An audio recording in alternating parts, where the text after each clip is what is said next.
你来做什么？谢婉莹，你知道自己这是在做什么吗？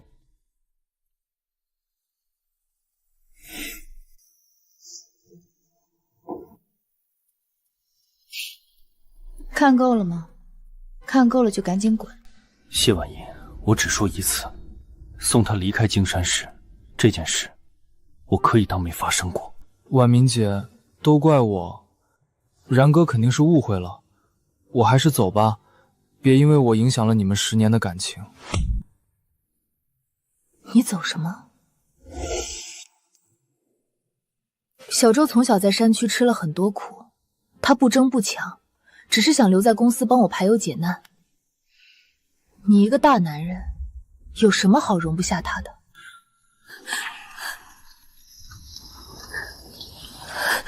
陆然，不管以后多有钱，我谢婉言的身边只会有你一个人。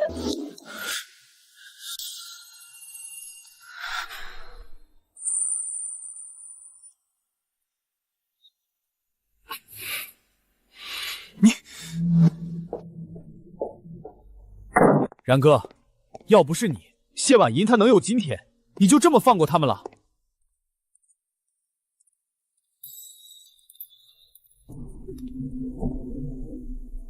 不论花多少钱，让宋周再也不要出现在谢婉明面前。明白，然哥。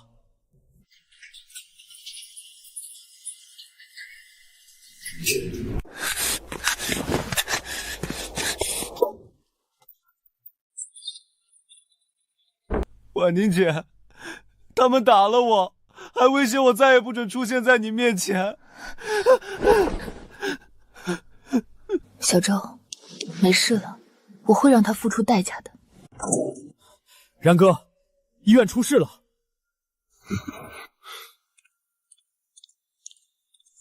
老爷子的手术被强行叫停，资产也全被谢家冻结。赵医生呢？失踪了。不过王医生正在停车场等你，现在能做手术的只有他了。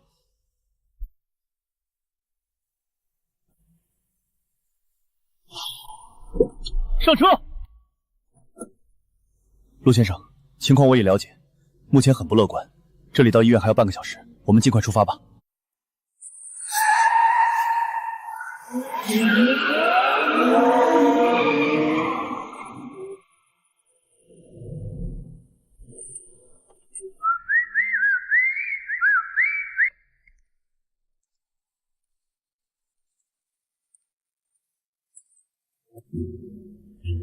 陆然，你前2天在酒店捉奸的时候不是很有底气吗？不是非要把小周赶出这座城市吗？不是爱用钱砸人吗？那就再花点钱找人挪车呗。陆老先生还在重症监护室抢救，你冻结陆哥资产断掉救命药算什么本事？谢氏集团能有今天100亿市值，全靠陆哥当年把底层医疗系统代码当做专利送给你。你现在恩将仇报，想害死陆老先生吗？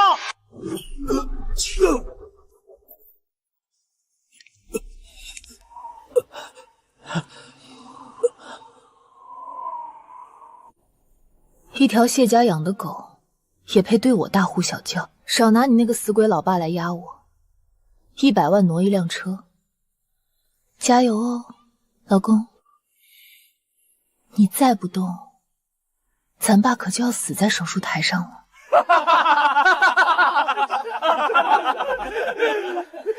别说100万，这吃软饭的现在恐怕100块都拿不出来吧？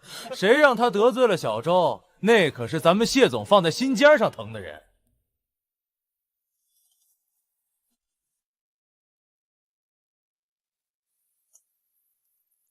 陆老被人蓄意谋杀，请求立即支援。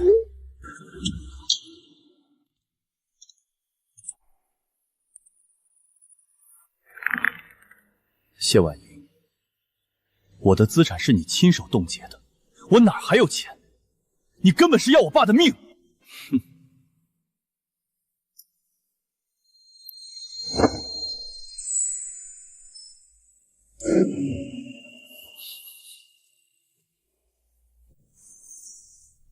刷我的吧。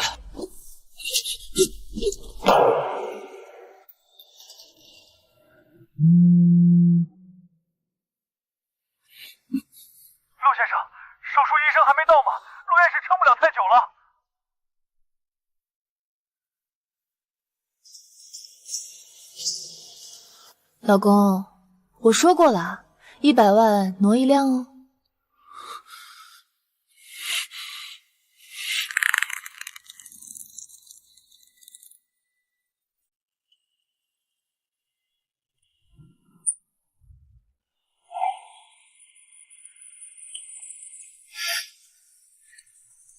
老公，等我继承了谢家，我要把全世界最好的东西都捧到你面前。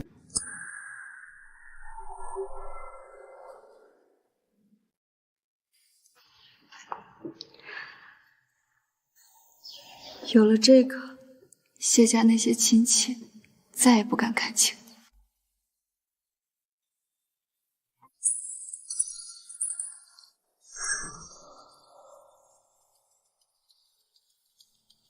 这些够挪车了吗？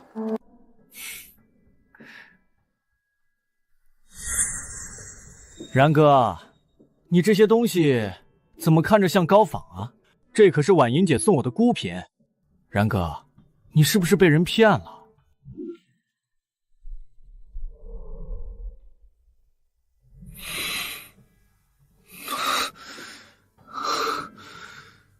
谢婉莹，我身上这些东西都是假的。小周年纪小，喜欢这些亮晶晶的小玩意儿，你一个大男人让让他怎么了？婉明姐，然哥也是真心实意的急着救人，算他那些是真货吧，让大家挪3辆车。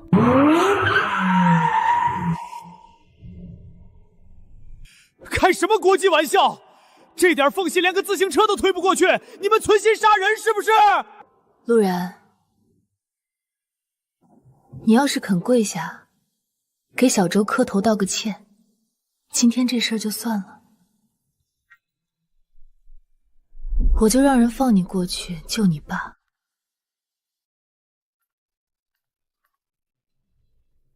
然哥不想跪就算了，我看这条项链挺好看的，要不拿这个抵？别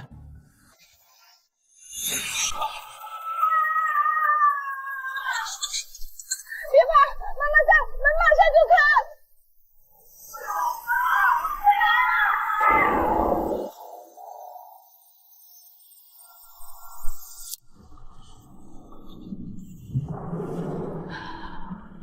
活下去。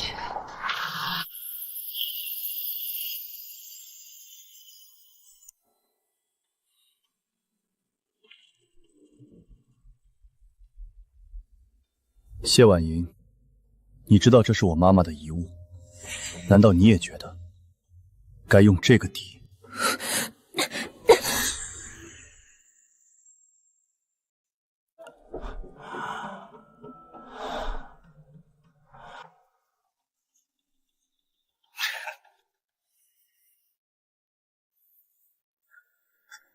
当初你妈不肯带她出山，害她在山区被后爹虐待那么多年，这是你们家欠她的。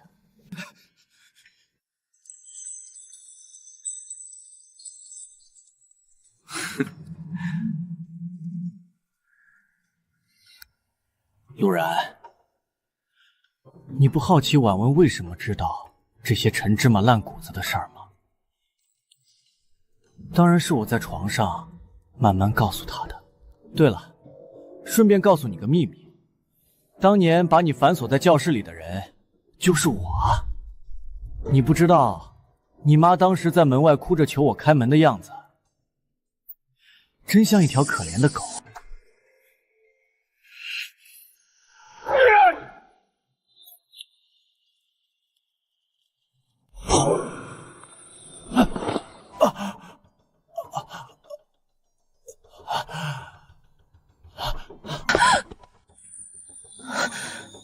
小周，陆然，你敢打他？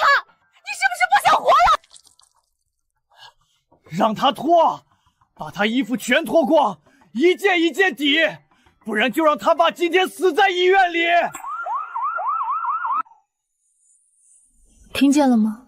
脱光，我就让所有车消失。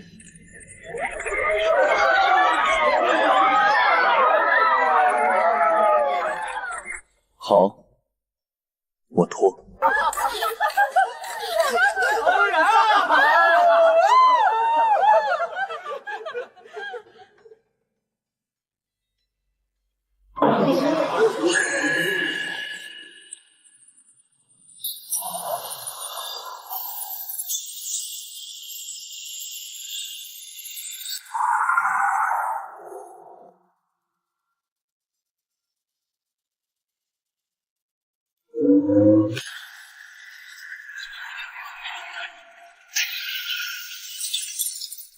我的车！你们干什么？快跑！快跑啊！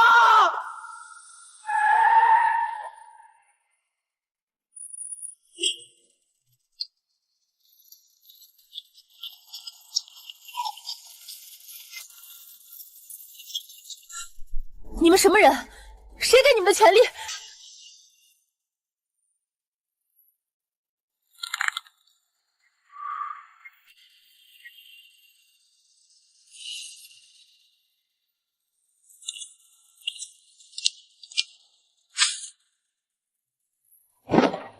报告陆先生，救援人员已全部到位，请您指示。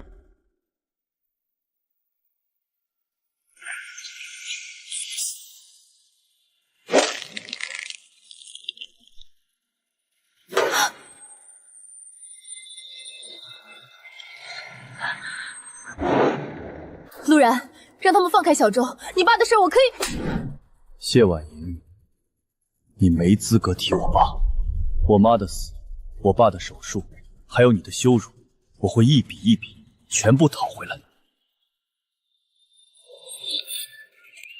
带走。你们是谁？婉莹救我！他们要带走我！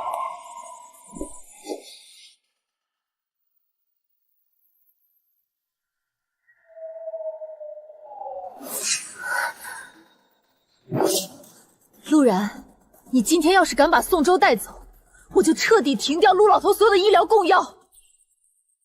我要让整个京海市的医院都不敢接你们，你听到没有？随便你。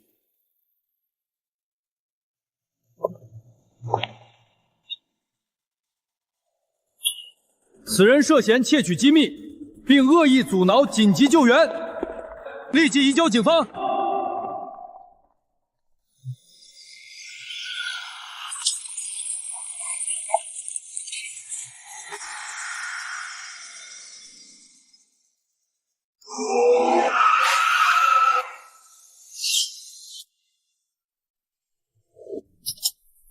陆先生，幸好及时赶到，已脱离危险。但是因为前期药物断供，加上突发大面积心衰，陆老先生的神经系统受损严重，以后可能得一直坐在轮椅上了。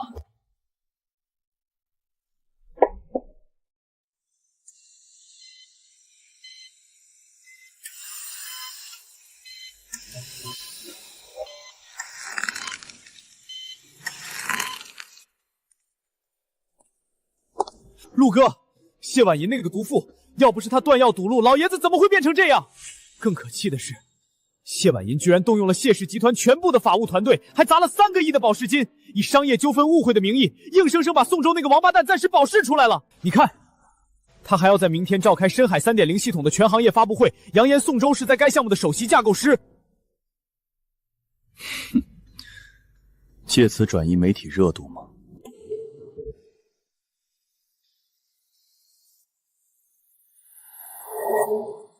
一巴掌拍死，太便宜他们了。宋周最在乎的是谢婉莹给的地位，谢婉莹最在乎的是谢家100亿的商业帝国。陆音是底牌，我要留到他们最得意的时候，连皮带骨一起掀翻。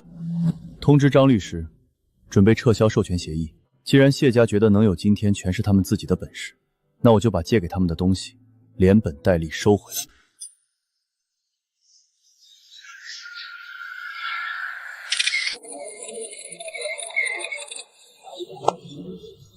深海 3.0 系统是谢氏集团耗资10亿，历经3年研发的跨时代产物，它将彻底垄断未来10年的医疗器械底层机构。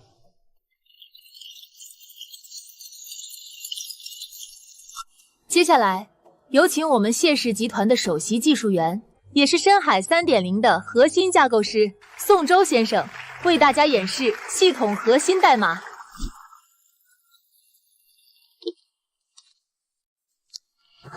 感谢谢总的信任。其实这套系统研发的非常艰难，前段时间还遭到了某些人的眼红嫉妒，通过对我个人的造谣诽谤等行为进行恶意阻挠。但我宋周绝不会向恶势力低头。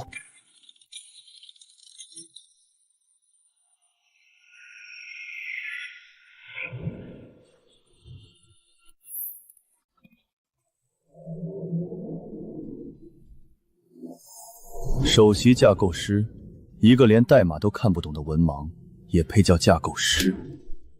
谢氏集团什么时候改行收破烂了？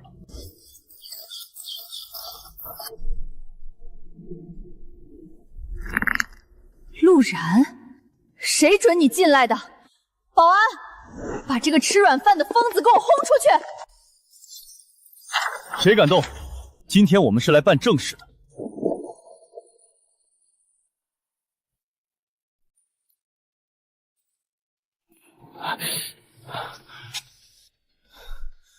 陆然，你以为婉莹姐会原谅你做的那些事吗？你们已经没有关系了，你跑来这里撒什么野？你要是缺钱，婉莹姐可以施舍你点，别在这丢人现眼。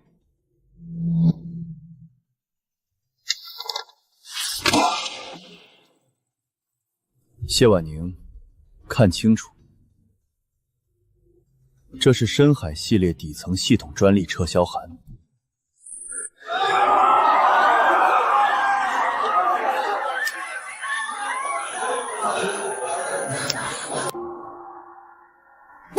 陆然，你是不是被之前的事刺激疯了？深海系统的专利是当年陆老授权给谢家的，白纸黑字签的合同。你一个在谢家吃穿用路全靠我的软饭男，有什么资格来撤销授权？各位，陆然是我名义上的丈夫，但他好吃懒做，长期对公司进行勒索。现在他父亲病重，他拿不出钱，就想用这种伪造的文件来讹诈谢氏集团。就是，深海3.0是我带着团队熬了无数个通宵写出来的代码，你1毛钱的力气都没出，凭什么在这指手画脚？熬了无数个通宵。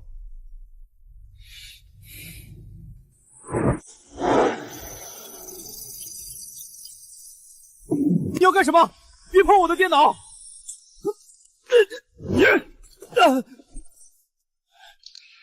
闭上你的嘴，好好看着。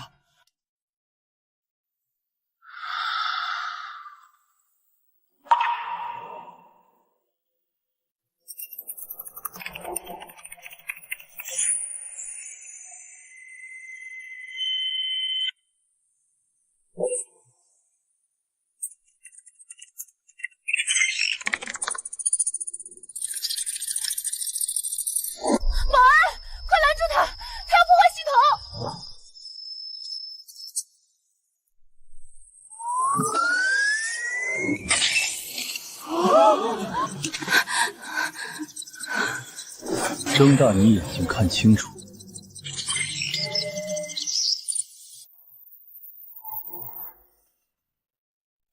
不可能，这不可能！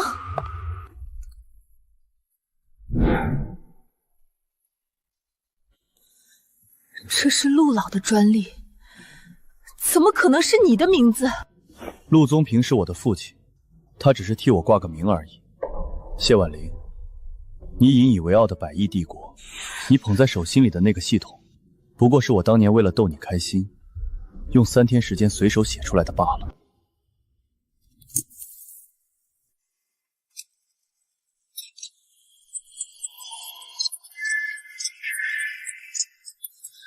不，停下！陆然，你给我停下！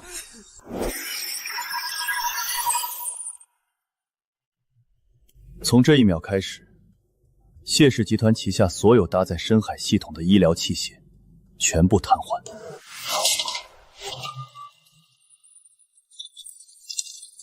准备迎接违约诉讼吧，谢总。谢总，这到底是怎么回事？你们拿别人的专利来骗我们投资？马上退款！谢氏集团涉嫌严重商业诈骗，法庭见！我的天，千亿市值的谢氏核心技术居然全是从这个赘婿的。老公，陆然，你是在开玩笑的，对不对？你是在生我的气，对不对？你不能这样毁了我的心血啊！你的心血，这只是个开始，谢婉莹。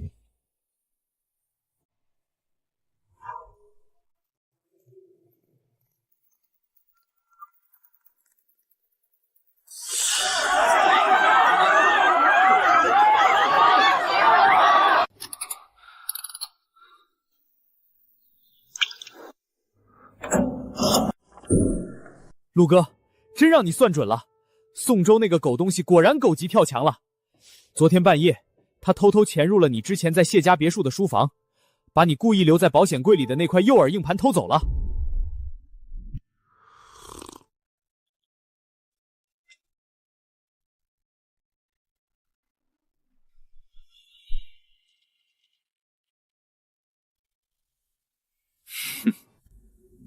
谢婉莹呢？她有什么反应？谢婉莹呢？她有什么反应？她在紧急补救，高调宣布要在今晚举办深海 4.0 预发布会。我看她是冲昏了头脑，连软件内容都没有确认就草率布置。这女人是想借发布会强行把谢氏的烂摊子冲洗干净。上次被我阻止了，所以立马筹划新的吗？可不是，所以她还宣布要同时举办和宋州的订婚宴，请柬都发遍全京海了，还特意派人送了一份到咱们前台。那正好，对方已经帮我们准备好舞台了。换衣服，去送这对新人上路。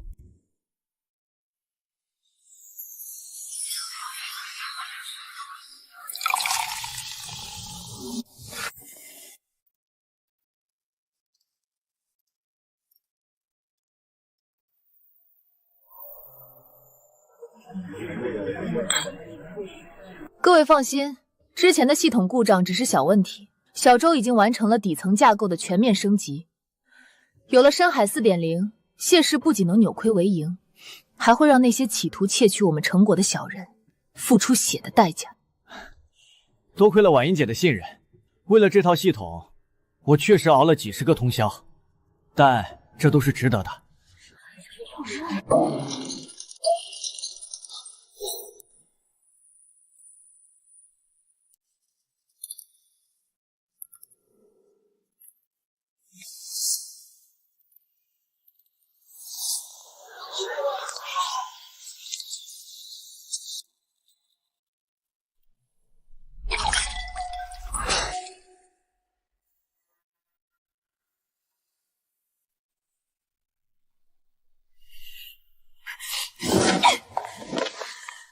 陆然，你这个阴魂不散的疯狗，你来干什么？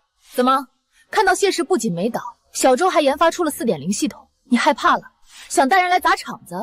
我告诉你，今天这里全都是有头有脸的人物，你休想再胡作非为。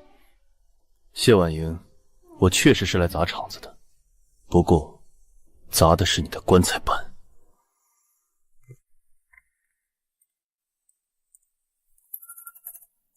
谢婉莹，你不是说深海 4.0 是宋州呕心沥血研发的吗？那不如让大家看看他是怎么呕心沥血的。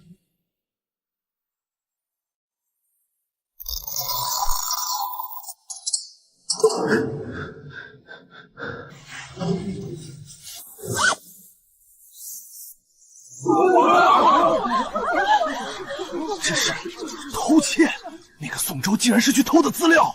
我的天，谢总刚刚还说那是他熬夜研发的。小周，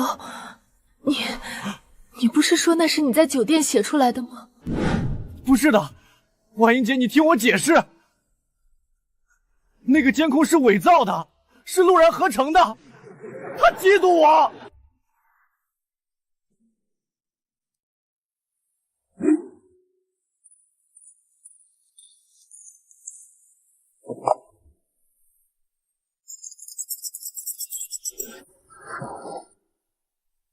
队长，确实是机密文件。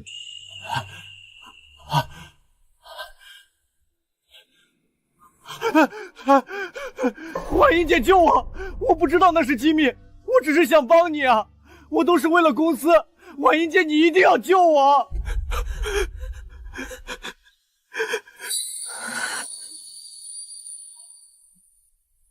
陆然，我不会让你得逞的。谢家的法务部就算是倾家荡产，也会把他保下来；就算是倾家荡产，也会把他保下来。倾家荡产也要保他。谢婉宁，既然你这么爱他，那我今天就送你们一份最大的订婚贺礼。或许你们还不知道，我爸身为重要学者，常年有对手试图接近他，所以作为他的儿子，我身上一直带着微型录音设备，24小时，随时待命。你以为我站在那儿听你炫耀，是为了什么？蠢货！其实我一直在等你把所有的罪行亲口说完。陆然，你不好奇婉莹为什么知道这些陈芝麻烂谷子的事吗？当然，是我在床上慢慢告诉他的。对了，顺便告诉你个秘密，当年把你反锁在教室里的人就是我。你不知道，你妈当时在门外哭着求我开门的样子，真像一条可怜的狗。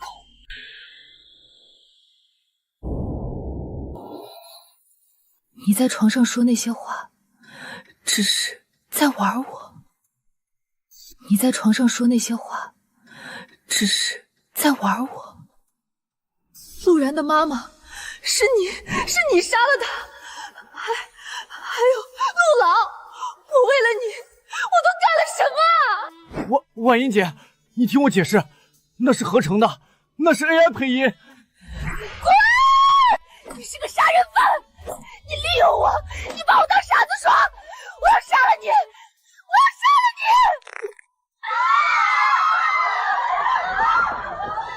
现在才知道自己是个傻子，谢婉莹，晚了。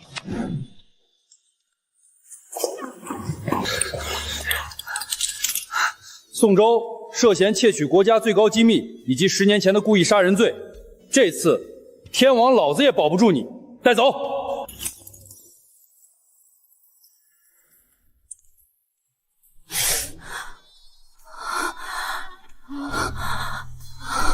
谢婉莹女士，您涉嫌包庇重大刑事犯罪嫌疑人，并涉嫌侵犯商业机密，请跟我们走一趟吧。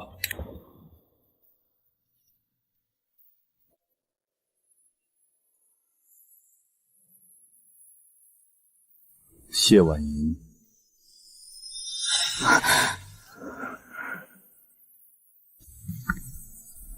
你刚才说倾家荡产也要保他，还有之前在车库，你说我爸的事，你可以怎样？谢婉莹，你来告诉我，你可以怎样？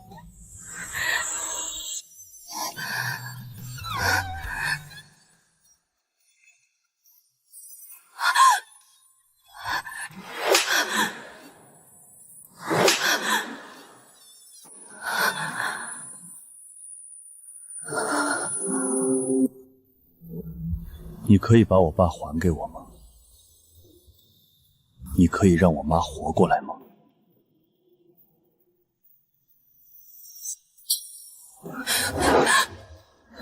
老公，我不知道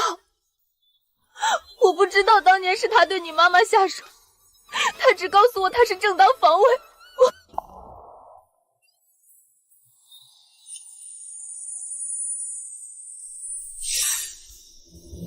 你不知道，谢婉仪，你当然不知道，你从来都不需要知道。谢婉仪，你当然不知道，你从来都不需要知道。你只需要相信他想让你相信的，只需要站在他那边，享受那种拯救者的快感。至于真相是什么，我经历过什么，以及我妈是怎么死的，你根本不在乎。我在乎，老公，我在乎，我只是被他骗了，你被他骗了，谢婉宁，你是宋州养的狗吗？他说什么你就信什么？他说他可怜你就心疼他，他说我欺负他你就帮他出气。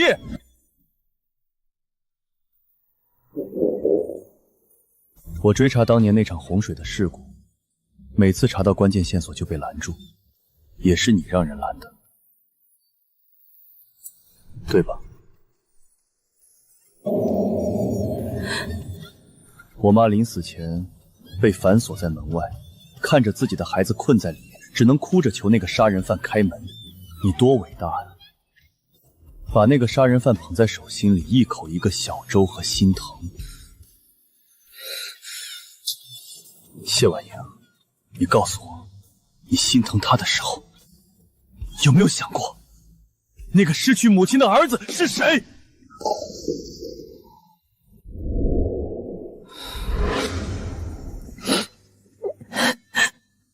老公，对不起，对不起，对不起，谢婉莹，这3个字太轻了。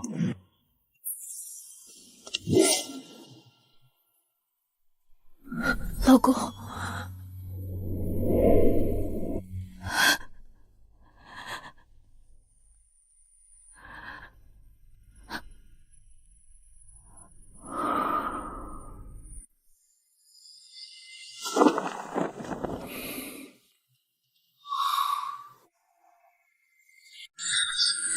一切都结束了，心中却隐隐的有些不安，是哪一步出了疏忽？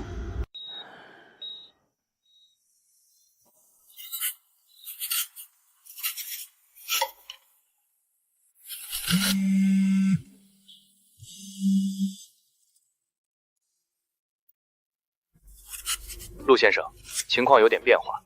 宋州新换了一个极其狡猾的刑辩团队，他们找到了一个钻空子的切入点。说，他们主张案发当天，宋州处于严重的醉酒状态，在那种特定的情境下，为了在谢婉莹面前博取关注，展示自己的狠力，他受情绪刺激，编造了10年前杀人的经过进行吹嘘。如果没有客观的医疗报告证明他当时是清醒的，再结合10年前洪灾现场早就被破坏的无迹可存，根本找不到任何直接物证。根据疑罪从无的原则，如果法院认定录音是醉酒后的狂言，故意杀人罪就无法成立。根据疑罪从无的原则，如果法院认定录音是醉酒后的狂言，故意杀人罪就无法成立。如果杀人罪不成立，他只需要承担妨碍医疗救援和寻衅滋事等轻罪，最多判几年就能出来。10年前的案发现场确实是一本死账，这点我比谁都清楚。宋州这条毒蛇，为了活命，还真是无所不用其极。明天的庭审，我会亲自出庭。既然他想在法庭上玩这套把戏，那我就亲眼看着他是怎么把最后一点生机做没的。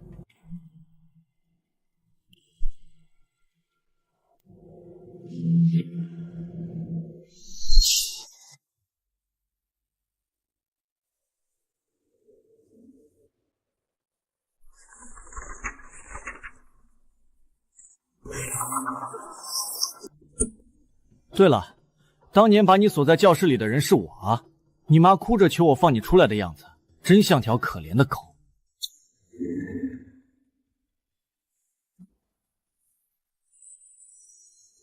审判长，我方对该录音作为定罪的核心证据表示强烈异议。审判长，我方对该录音作为定罪的核心证据表示强烈异议。众所周知，我的当事人宋州先生在案发当天中午曾经过量饮酒。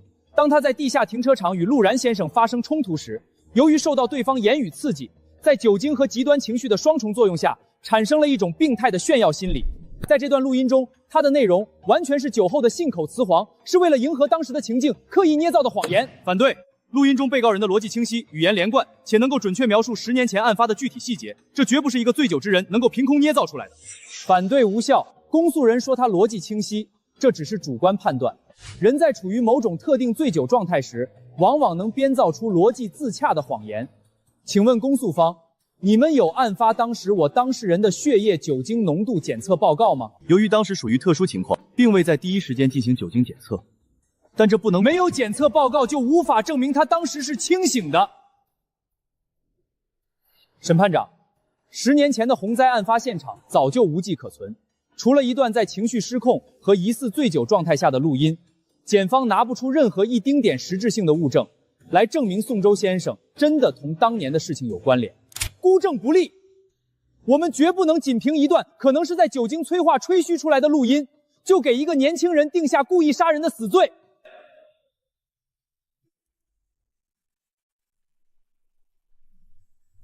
辩护律师这招确实毒辣，在法律面前，疑罪从无是一道很难逾越的铁柜。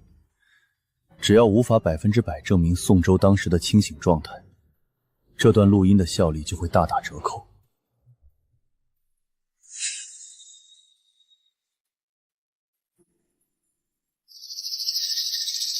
陆然，你拿我一点办法都没有。因此，我方恳请法庭驳回故意杀人罪的指控，仅就当日妨碍公共秩序等行为进行轻判。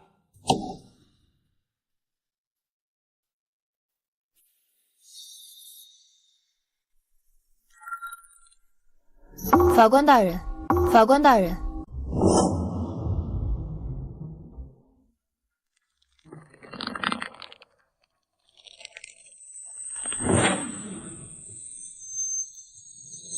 他在撒谎。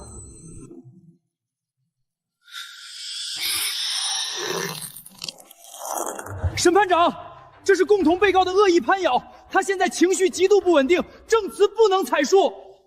审判长，我非常清醒。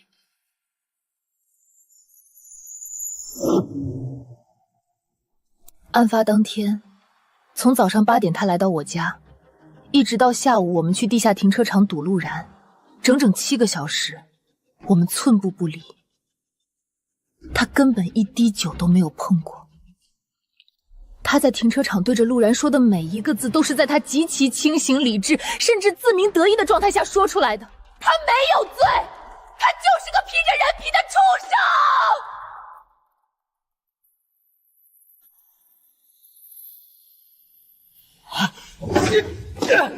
你闭嘴！谢婉莹，你疯了吗？你这个贱女人，你敢害我！肃静！被告人宋周，控制你的情绪。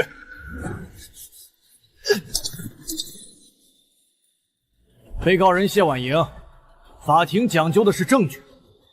你指认他没有饮酒，可有确凿的辅证材料？有。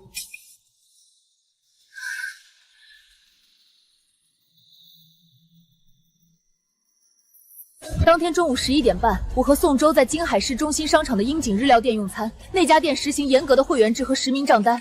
法庭现在就可以派人去调取当天的消费明细，账单上可以清清楚楚的证明，我们点的是2杯气泡水，没有任何酒精饮料。还有，下午2点10分，我们从谢家别墅出发，前往医院停车场。谢家大门外和车库内安装了最高级别的高清全景监控，不仅有画面，还能收音。监控录像每个月才覆盖一次，法庭只要去调取那段监控，就能看到他走向跑车时的步态有多稳健，神志有多清醒。绝不可能是醉酒状态。他走向跑车时的步态有多稳健，神志有多清醒。绝不可能是醉酒状态。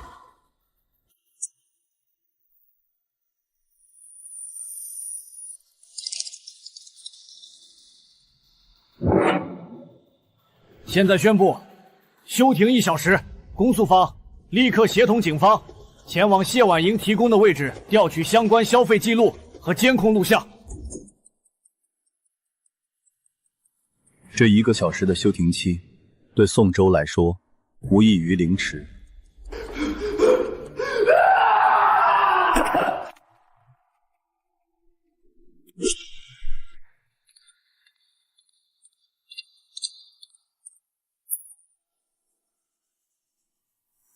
审判长，经过紧急核查，被告人谢婉宁提供的线索完全属实。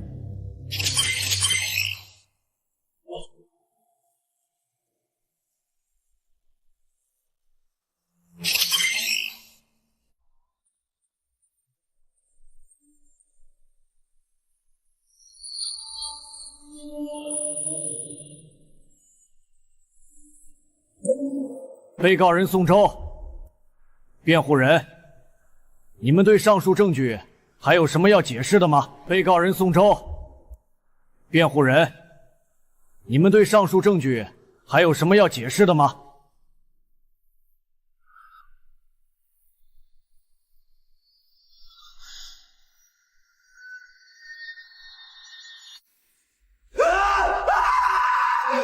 谢婉莹，你这个臭婊子，你不得好死！我都快成功了，你为什么要毁了我？是你自己蠢被我骗得团团转，凭什么要害我？你以为陆然还会要你吗？你就是个没人要的破鞋！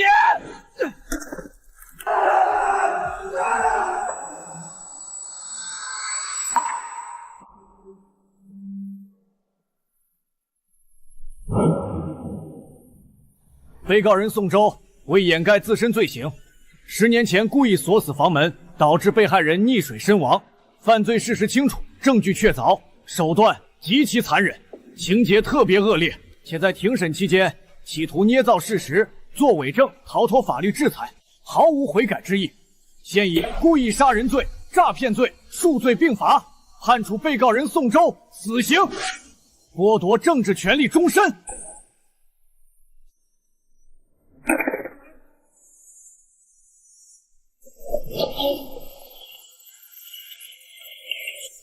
10年的陈年旧案，终于在今尘埃落定。宋周终于为他当年锁上的那扇门付出了代价。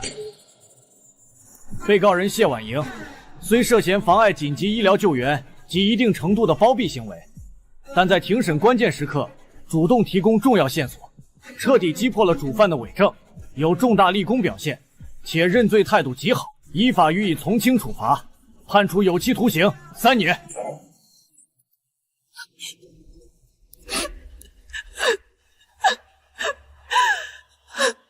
我认罪，谢谢法官。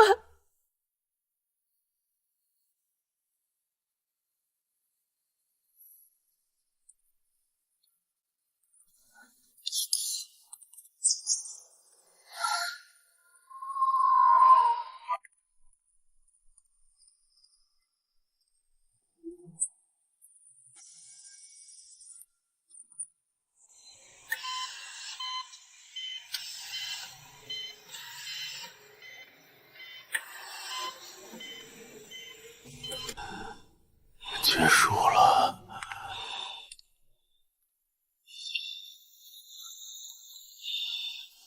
结束了。宋周死刑，他3年。小然，这10年苦了你了。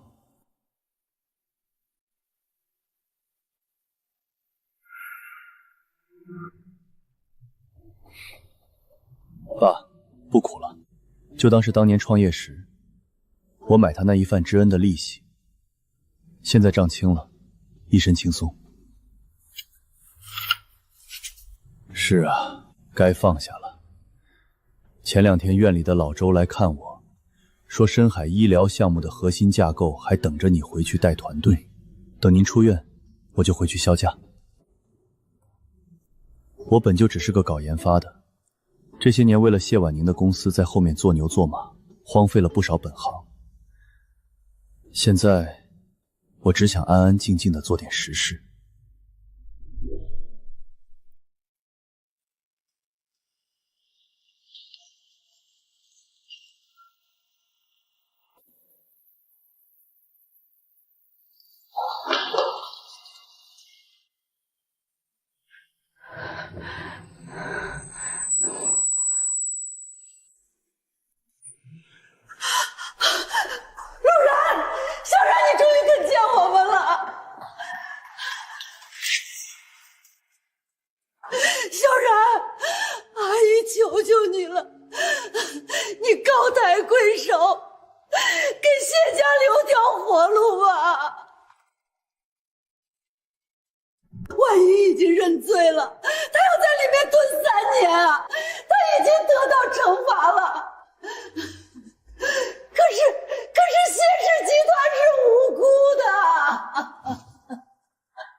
把底层专利授权全撤了，合作商现在都在告我们违约，银行天天催搜，公司的资金链全断了。那是晚明10年的心血，是我们谢家一大家子人的命根子。小然，看在你们夫妻一场的份上，你不能见死不救啊！心血，谢夫人，你是不是对心血这2个字有什么误解？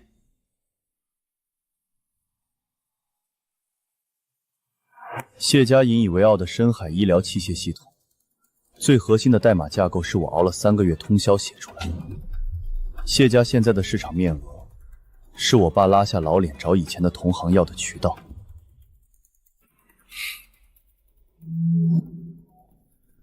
你们谢家这10年，除了拿着我团队的研发成果出去耀武扬威、挥霍无度，还做过什么？那也是你自愿给谢婉莹的，既然给了，哪有收回去的道理？你一个大男人做事怎么这么绝？闭嘴！闭嘴！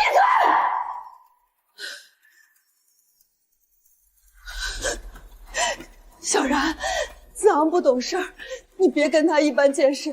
阿姨知道是我们对不起你，可是没有什么可是。当年我把专利独家授权给谢氏，是因为谢婉明是我的妻子。现在，谢婉明是个即将服刑的罪犯，而我需要对我的研发团队和心血负责，把我的东西从一个包庇杀母仇案的罪犯手里收回来，这叫物归原主，不叫赶尽杀绝。谢夫人，别再来医院了。谢家的危机是正常的商业反噬，你们习惯了吸别人的血过日子，现在血包拔了，你们该学着自己去还债了。麻烦了，别让他们上去打扰病人休息。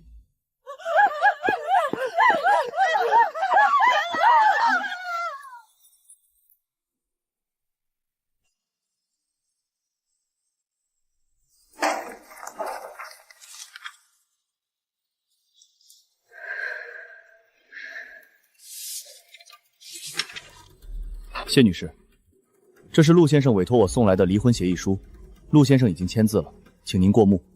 如果对财产分割没有异议，请在最后一页签字。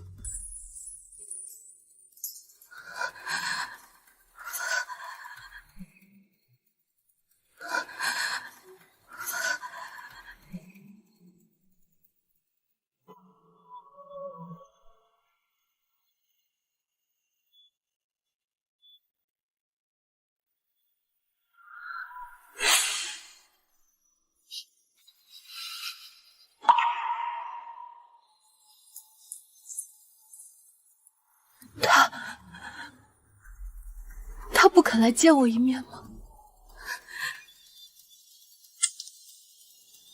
陆先生说，这是他与您最后一次产生法律上的关联，从今往后，您与他再无任何瓜葛。再无任何瓜葛，再无任何瓜葛。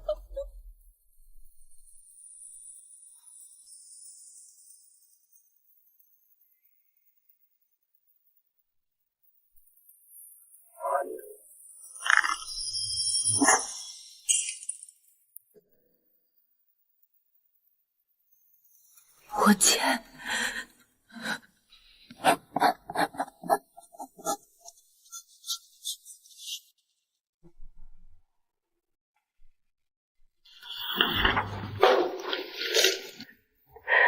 麻烦你转告他，对不起，我真的知道错了。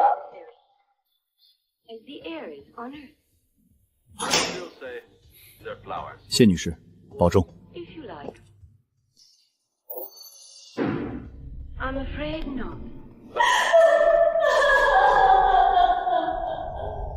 随着这份离婚协议书的生效，谢氏集团在随后的几个月里一步步走向了绝路，没有了核心技术的支撑，前期砸下的巨额项目全线停摆，合作方不仅解约，还纷纷提起诉讼，要求高额赔偿。最终，法院介入进行破产清诉。年底的时候，谢家那套奢华的独栋别墅被强制法拍，谢母和子昂被赶出了家门。习惯了挥金如土的谢子昂背着一屁股债，试图去夜总会找以前的狐朋狗友借钱，结果被人套了麻袋，打断了腿，丢在后巷。谢母气急攻心，突发脑溢血，勉强抢救回来，也落了个半身不遂，只能靠着谢家过去的远房亲戚偶尔接济，住进了医院的走廊里。那个曾经靠着稀释陆家研发成果而建立起的商业帝国，就像一个吹得极大的肥皂泡，在现实的毒打下彻底破灭了。而我知道，属于我的生活终于重新回到了正轨，那些烂人烂事已经被彻底清扫出了我的人生。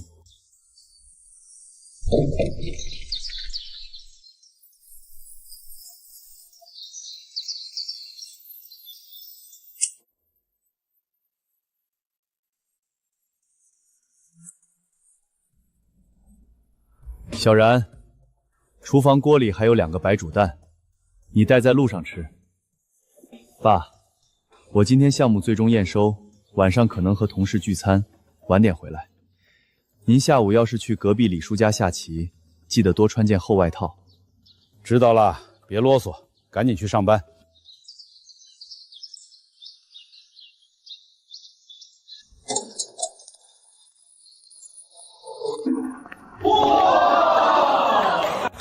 陆哥，你可算来了！昨晚第3阶段的抗压测试彻底跑通了。老大，这下咱们的医疗辅助系统绝对能顺产，今晚必须大吃一顿庆祝一下啊！行，辛苦大家了。今晚地方你们随便挑，我买单。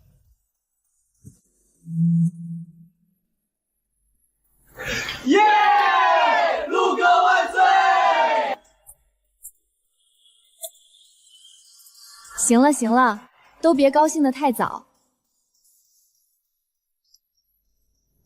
陆哥，虽然大过价过了，但这2个临界值的反应时间还差了0.02秒。我不放心，你等会儿再陪我核对一遍底层逻辑呗。好，没问题。给，看你这2天熬夜胃不舒服，给你把冰美式换成热红茶了，趁热喝。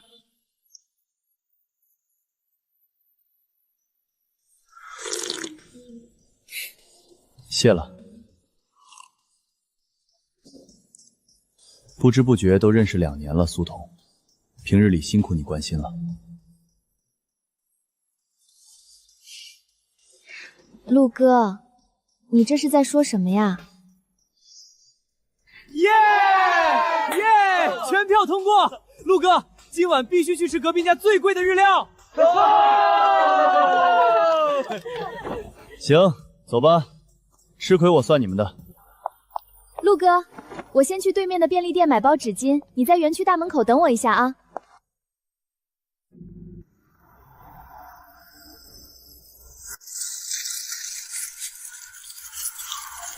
陆然，陆然，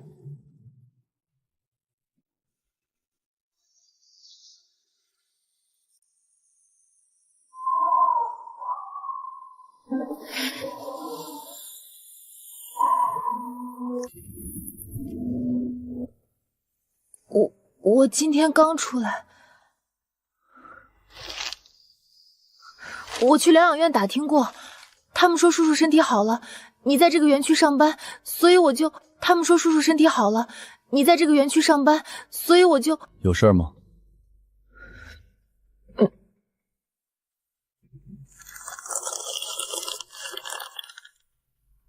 我排了很久的队买的，还是热的。你以前最爱吃这个。我没有别的意思，我只是想来看看你，想亲自跟你说一声对不起。陆然，这3年在里面，我每天都在想我们以前的日子。我知道我蠢，我瞎了眼，我被宋州那个省骗得团团转，我为了他做了那么多伤害你的事，我不奢求你原谅我，真的，我只求你能不能别用这种眼神看我。谢婉莹，我早就已经不怪你了。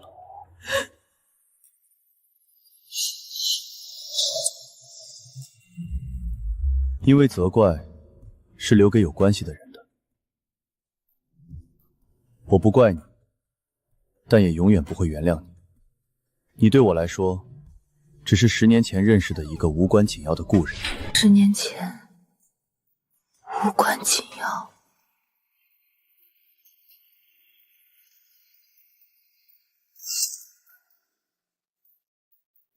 陆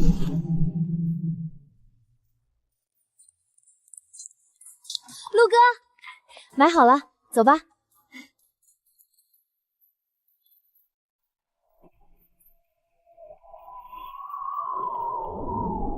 这位是？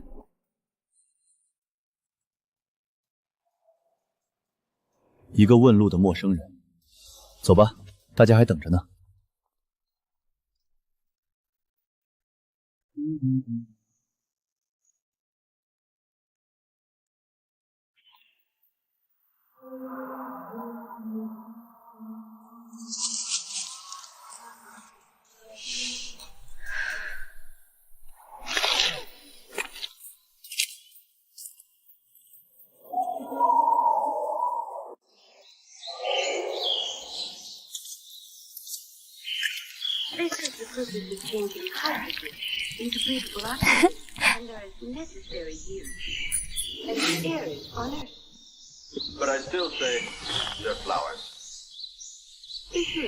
陆然，你听说谢婉莹出来了吗？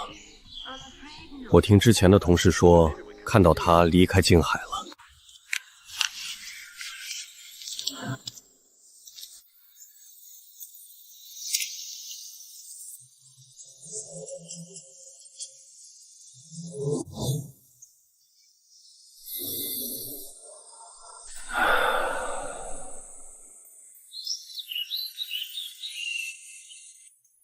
小然，要活下去，好好的活下去。